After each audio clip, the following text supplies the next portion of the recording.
Lelaki soleh wanita solehah pada akhir zaman Tabin, hiduplah seorang pemuda yang luar biasa kesolehannya. Pemuda bernama Tabit bin Zutho sedang berjalan di pinggir Kufah, Iraq. Terdapat sungai di sana. Tiba-tiba, sebiji apel segar kelihatan hanyut di dalam sungai.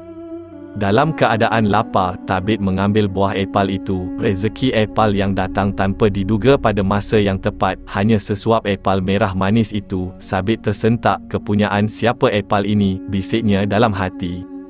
Tiba-tiba Tabit berasa bersalah memakan apel itu tanpa kebenaran pemiliknya. Bagaimana saya boleh makan sesuatu yang bukan milik saya, kata Tabit merasa bersalah. Dia berjalan menyusuri sungai. Tabit berfikir untuk berjumpa dengan pemilik buah itu untuk meminta izin. Tabit berjalan sehingga dia melihat sebuah kebun apel. Beberapa pokok apel tumbuh subur di tepi sungai.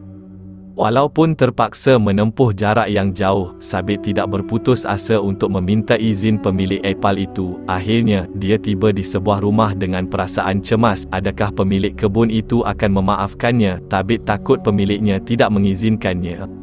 Sambil mengetuk pintu, Tabit bertanya khabar. Seorang lelaki tua, pemilik kebun apel, membuka pintu. "Wahai hamba Allah, aku datang ke sini kerana aku telah menemui sebiji apel di sungai, lalu aku memakannya. Aku datang untuk meminta izin anda. Aku dah gigit dan inilah yang tinggal," kata Tabit sambil memegang apel yang dimakannya.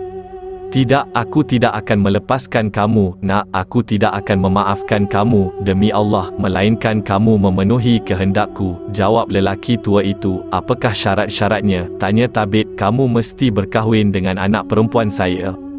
Anak perempuan saya buta, pekak, bisu dan lumpuh, tidak boleh berjalan, apatah lagi berdiri. Jika kamu terima maka saya akan maafkan kamu, nak," kata orang tua itu. Hukuman yang harus ditanggung oleh Tabit kerana menggigit apel yang ditemuinya di sungai. Namun, Tabit menerima syarat tersebut kerana merasakan dia tiada pilihan lain. Sedangkan dia tidak mahu berdosa mengambil hak yang bukan miliknya. "Kembalilah selepas asar untuk berjumpa isteri kamu," kata pemilik kebun. Pada sebelah petang selepas solat asar, Tabit memasuki bilik pengantin perempuan. Tabit bertekad untuk memenuhi kehendak pemilik apel itu. Tabit pun masuk ke dalam bilik isterinya. Alangkah terkejutnya Tabit apabila mendengar sapaan dari seorang wanita. Wajah wanita itu sungguh cantik, tanpa sebarang cacat celah pada anggota badannya. Tabit kebingungan. Dia menyangka bertemu dengan perempuan yang sepatutnya buta, pekak, bisu, lumpuh. "Apa yang ayah katakan tentang saya?" tanya gadis itu mendapati suaminya menyoalnya seperti kebingungan. "Ayah kamu kata kamu seorang gadis buta," kata Tabit. "Demi Allah, saya buta kerana saya tidak pernah melihat sesuatu yang dimurkai Allah," jawab gadis itu membuatkan Tabit kagum. "Ayah awak pun kata awak bisu," kata Tabit masih dengan nada terkejut. "Ya, betul, saya tidak pernah mengeluarkan satu ayat pun yang membuatkan Tuhan murka," kata gadis itu. "Tetapi, ayah kamu kata, kamu pekak," sambung Tabit.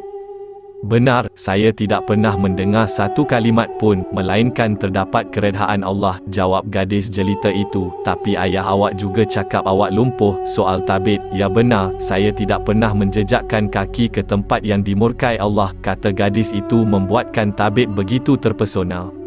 Ini kerana pemilik kebun itu berasa hairan dengan sifat berhati-hati Tabit dalam memakan sesuatu sehingga telah jelas halalnya. Melihat kegigihan dan ketakwaan Tabit, dia ingin mengahwinkan puterinya dengan lelaki yang soleh. Dari perkahwinan ini, lahirlah seorang ulama yang soleh, seorang mujadid yang sangat terkenal, iaitu Nu'man bin Tabit atau lebih dikenali sebagai Al-Imam Abu Hanifah.